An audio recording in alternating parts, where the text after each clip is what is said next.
How did you enjoy the paper? I can't wait for the decision. Who won? How many people found that the court protected the liar? Ooh. Ooh. And how many the government won? It's like 2 or 3 to 1 in favor of liars. This is healthy. We'll discuss the case in some detail Thursday. But that's shocking. Somebody turned in a paper for Erica Wilhelm brought a paper. Who did that? Could you see me after class when I ask about that? Okay, today we talk about or of the press, the press clause of the First Amendment. And the issue is whether it means anything. Whether those 4 words tacked on to the prohibition against abridging the freedom of speech add anything of substance to the freedom of speech that we all have. In other words, does the press have some special status, some rights that the rest of us don't have? We touched on this last week in the KQED case, where the question was whether the press has rights superior to those of the general public of access to jails and to government information and government facilities generally, and it looked like the press did not have any, the court holds, did not have any superior rights to the general public.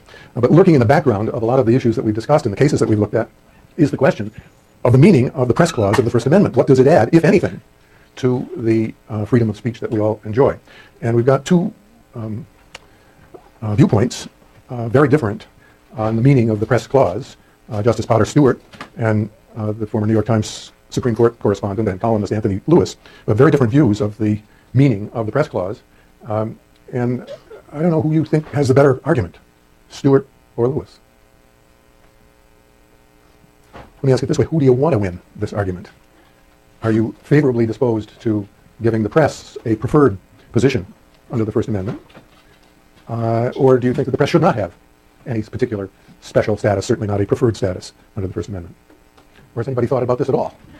Well, it's time to think about it. So let's look first then at what Stewart has to say in his view. He went up, remember he wrote the decisions, the opinions in the Pell and Saxby cases that preceded KQED, where the question was whether the press could single out individual prisoners for interviews. And the decisions upheld the right of the prison officials to prohibit those interviews. And Stewart said in that decision, in those decisions, Pell and Saxby, that the press does not have any right superior to the general public to access the prisons to interview prisoners. At least there were no special rights in that context.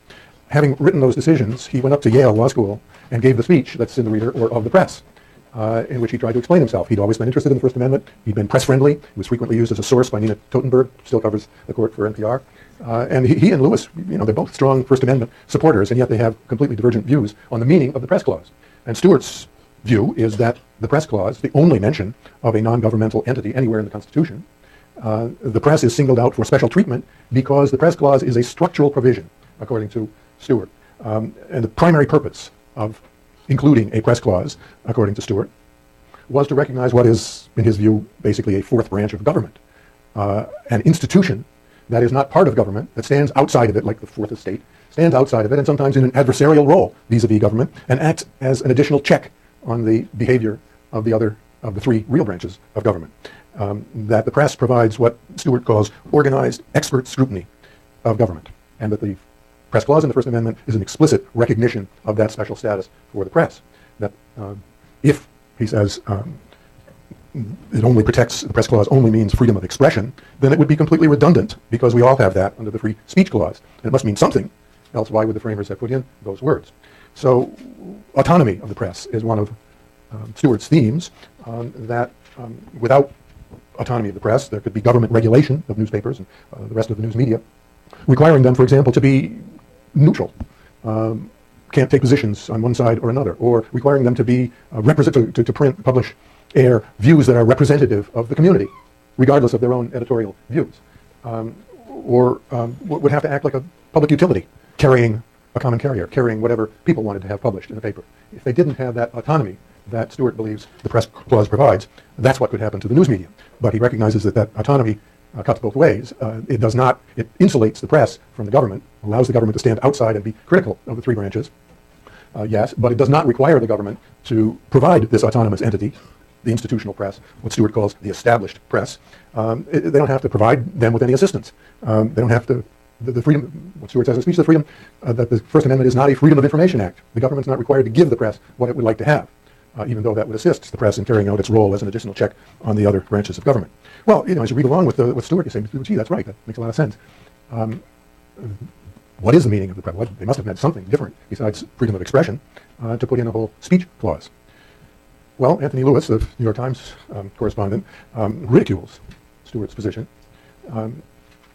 Lewis is the author of the book that I highly recommend for additional reading for this course, Freedom for the Thought That We Hate, and has written 2 books on the First Amendment, innumerable columns on it, and so on. In his view, he hates the word media, says it shouldn't be used in polite civil discourse. In his view, this is what Stewart is contending, that Congress shall make no law abridging the freedom of speech or of the news media.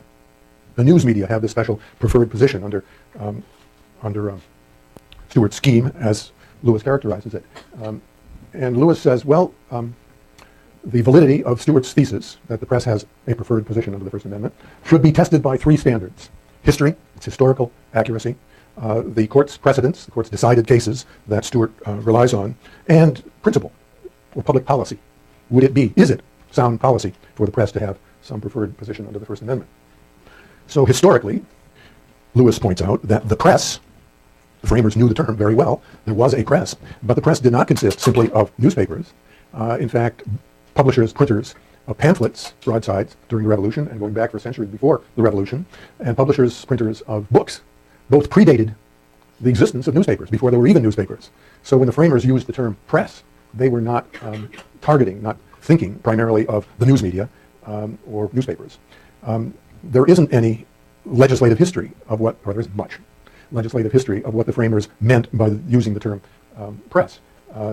There isn't any authoritative evidence of what the original understanding of the term was, so that the originalists like Scalia and Thomas on the court, if they were asked to resolve this question, they would dig around and try to find whatever evidence they could marshal on what the framers understood the term to mean. Well, they would probably strike out, because several scholars have dredged for nuggets of information about what the framers must have thought about when they included the press clause, and there is precious little or nothing.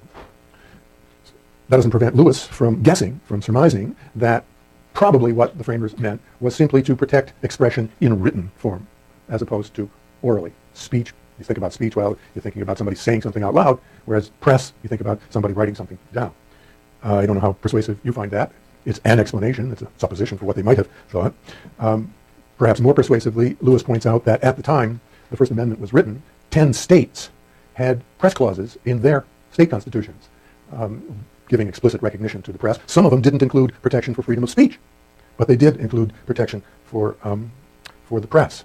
And given the historical muddle, and a lack of information, Lewis sort of throws up his hands and said, well, maybe the reason that the framers decided to protect the press, because at the time of the First Amendment, it was the press that had been the primary target, printers of pamphlets, books, and newspapers, who had been the primary target of government, including back in England, the King's wrath. That is, that newspapers, book publishers, and pamphleteers had been singled out for censorship, for prior restraints, going back in England, and for prosecutions for seditious libel.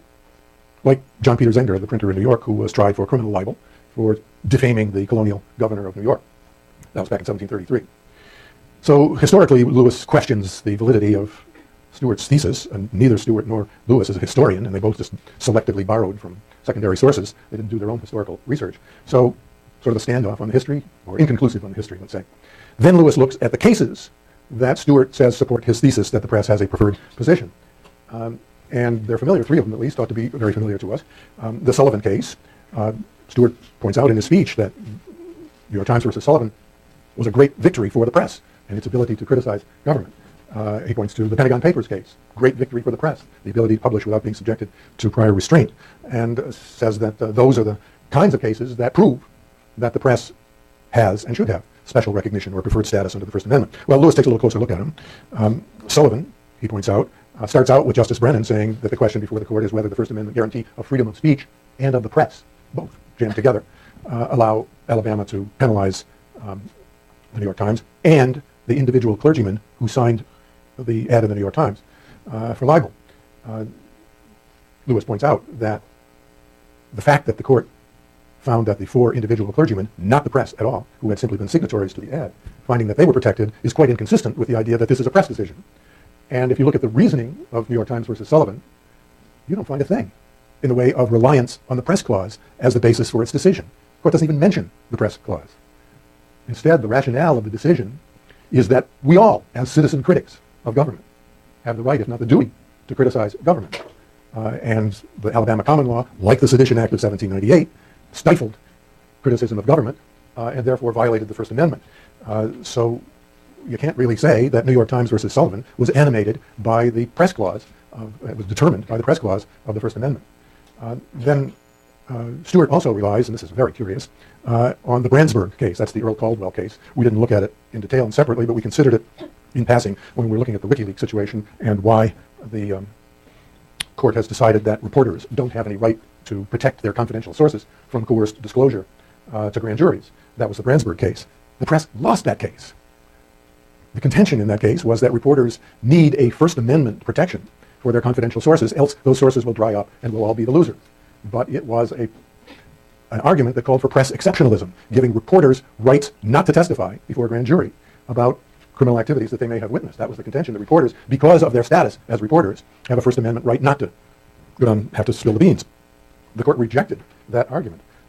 And Lewis says, not only is it silly for Stewart to be relying on that case, which went the wrong way, according to his thesis. It's true that Stewart dissented in the Brandsburg case, at least being intellectually consistent. But if there were, for example, academic researchers who used confidential sources and so on, and they were subpoenaed, would they be treated any differently from reporters? Should they be? Would Stewart say they should be? Don't know, but at least it introduces some tension with Stewart's thesis. And then there's the, pardon me, but the guy pronounces his name Tornillo, the Tornillo case, Miami Herald versus Tornillo, which we will consider next Tuesday or Thursday. And let me just tell you about that case.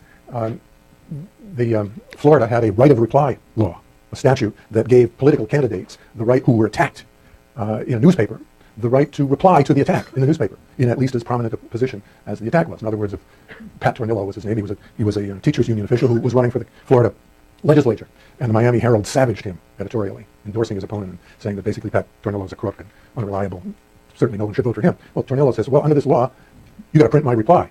And the Miami Herald refused, and the case went to the Supreme Court, which decided that the First Amendment invalidated that Florida law, that newspapers did not have to publish information that they didn't want to publish. The opinion was written, quite surprisingly, it was a unanimous decision, was written by Chief Justice Warren Burger, and he said that the law violates the First Amendment for two reasons. One, it imposes a cost based on the content of what the newspaper had published. The newspaper publishes an attack on a political candidate. Well, the result of doing that is that the newspaper has to bear the cost, both in terms of money and in time, of printing a rebuttal to what the editorial position of the newspaper is. It has to take up space that the newspaper could use for other material, including selling ads or its own editorial product. But it had to devote it to what the person attacked wanted to say in the newspaper, and that imposes a cost based on the content of what the newspaper published. That's one reason why the law was unconstitutional, and the other was simply that this law interfered in the very function of an editor by dictating to an editor what the editor had to put in the paper. And Chief Justice Burger says that a newspaper is not a passive receptacle of views, information, material that people would like to see in the newspaper, that the editorial judgment is protected by the First Amendment. The choice of what goes in the newspaper is protected by the First Amendment.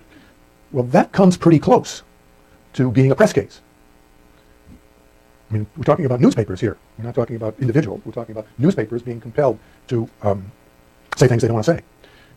Well, Lewis is not persuaded that Tornillo is a press case because he says, and I think this is accurate, that the government can't require any speaker to say things that they don't want to say. That the very idea of coerced speech and the government's power to coerce us into saying things we don't want to say, that idea has been rejected ever since the Jehovah's Witnesses cases back in the 30s and 40s. And for example, the Pledge of Allegiance case, the Barnett case that we looked at, where the court says you can't compel individuals to express political views that they may disagree with. And that's the real principle that's at work